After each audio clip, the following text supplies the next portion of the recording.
kuweza kusimama hapa kwa niaba ya wananchi wa jimbo la Peramiho ambao kimsingi wamenituma nije nizungumze habari ya maji katika vijiji vyao. Mheshimiwa Mwenyekiti, mimi nimshukuru sana Mheshimiwa Rais wa Jamhuri ya Muungano wa Tanzania, mama yetu kipenzi cha Watanzania, kwa kazi kubwa aliyoifanya katika jimbo la Peramiho.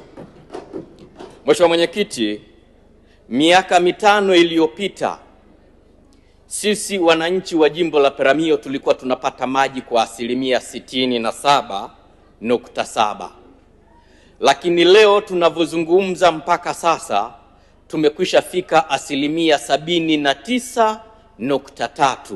Mheshimiwa Mwenyekiti, haya ni mafanikio makubwa na tunamshukuru sana Mheshimiwa Rais.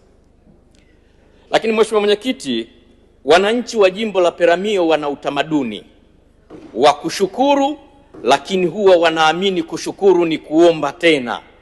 Na Mheshimiwa Mwenyekiti, sisi tunaomba tena katika maeneo matatu.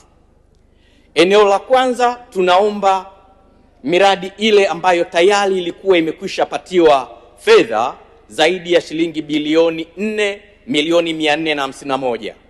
Miradi hii ilianza utekelezaji na iko katika vijiji 6, lakini miradi hii imesimama kwa sasa. Mheshimiwa Mwenyekiti, mimi niombe serikali, na kwa bahati nzuri ndugu yangu Mheshimiwa Waziri yuko hapa ananisikia, niombe miradi ile iliyoko katika kijiji cha Mpandangindo, kijiji cha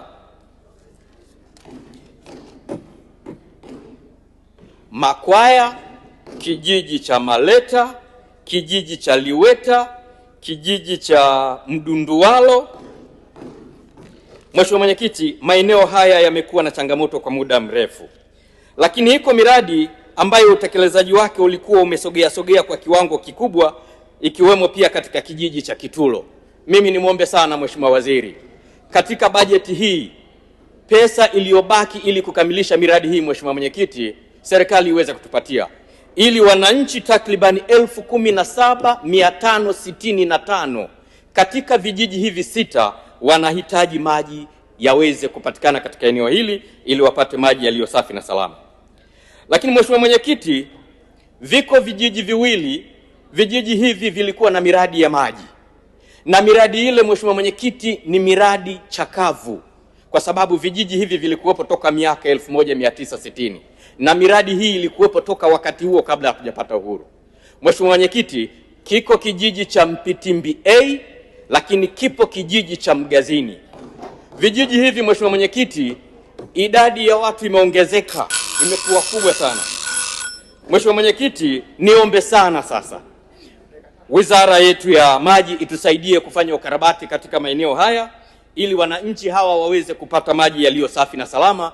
Lakini niseme tu nakushukuru kwa nafasi na naunga mkono hoja. Asante sana. Asante sana Mheshimiwa Lazaro Kumba.